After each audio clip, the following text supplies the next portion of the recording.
PDM को मुंह की खाना पड़ गई। इलेक्शन कमीशन के फैसले से भी कुछ ना मिला। पीटीआई पर पाबंदी का ख्वाब पूरा ना हो सका।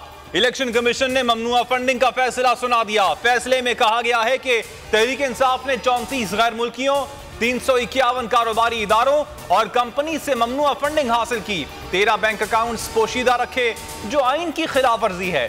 फंडिंग जब्त होगी। तहरीक इंसाफ को शो कॉज नोटिस जारी। तहरीक इंसाफ का इलेक्शन कमीशन के फैसले को चैलेंज करने का ऐलान। असद उमर कहते हैं इलेक्शन कमीशन रियासती इदारा नहीं रहा, पीटीआई का सियासी हरीफ और पीडीएम का इत्तेहादी साबित हुआ है। फैसले को कल इस्लामाबाद हाई कोर्ट में चैलेंज कर देंगे। फारूक हबीब ने कहा आज का फैसला सुप्रीम कोर्ट और इस्लामाबाद के फैसलों की भी खिलाफ वर्जी है। पीपल्स पार्टी 36 करोड़ रुपए के जराये का हिसाब नहीं दे सकी। नून लीग 66 करोड़ रुपए का हिसाब नहीं दे सकी। तहरीक इंसाफ को फंडिंग ओवरसीज पाकिस्तानियों ने की। नून लीग को उसामा बिन लादेन ने थैलों में भरकर पैसे दिए।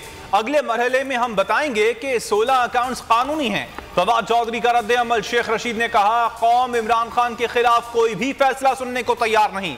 14 जमातों की सियासी साख आज राख बन गई। चोरों से निजात हासिल होगी। हुकूमत की गलतफहमी आज दूर हो गई। पीटीआई पर पाबंदी नहीं लगी।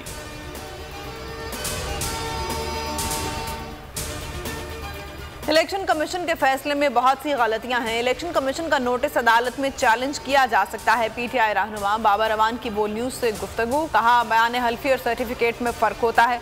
ऑडिट सर्टिफिकेट को इमरान खान का बयान हल्फी समझा जा रहा है। इलेक्शन कमीशन ने अपने पांव पर खुद कुल्हाड़ी मारी है। नवाज शरीफ ने सऊदी अरब से पैसे लेकर बेनजीर की हुकूमत गिराई। नवाज शरीफ के पैसे लेने पर कोई तहकीकात नहीं हुई।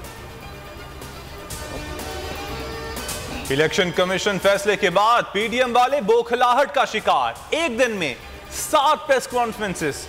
एक प्रेस कॉन्फ्रेंस में 17 रहनुमा गुफ्तगू के लिए पहुंच गए। शहबाज शरीफ, मौलाना फजलुर रहमान और मरियम नवाज ने भी खूब भड़ास निकाली।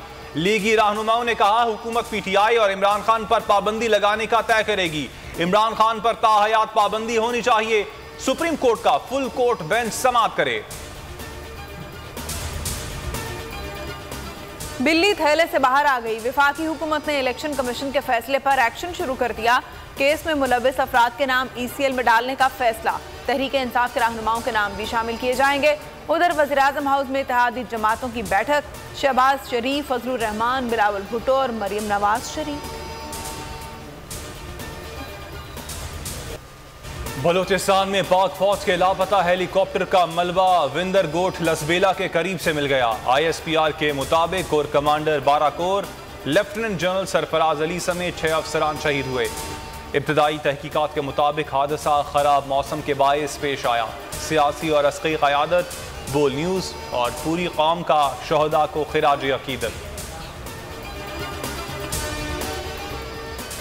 बारिशों और सैलाब से तबाहल। बलूचिस्तान में मजीद 13 अफराद लुक़मा अजल बन गए। जाँ भाग अफराद की तादाद 149 हो गई। पीडीएमए के मुताबिक हादसा में 74 अफराद जख्मी हुए। 13,975 मकानात तबाह हुए। 670 किलोमीटर पर मुश्तमिल 6 शाराएं शदीद मुतासिर हुई। 16 पुल टूट गए। 2 लाख एकड़ पर फसलों को नुकसान पहुंचा। जनूबी पंजाब और सिंध भी मुतासरीन सैलाब तबाहाल। पाक फौज और इंतजामिया का रिलीफ एंड रेस्क्यू ऑपरेशन जारी है। बोल न्यूज बना एक बार फिर आवाम की आवाज। Anchor person Mudassir Iqbal team के हमरा कराची कोयटा कौमी शाहराह पर मौजूद हैं जो 4 रोज से ट्रैफिक के लिए बंद है। मुतासरीन सैलाब शदीद मुश्किलात से दो चार। जश्न आज़ादी के रंग मनाएं बोल के संग। हमें भेजें अपनी वीडियोस, बच्चों के जश्न मनाती तस्वीर और मिली नग़मे। व्हाट्सएप करें 0337031037 पर।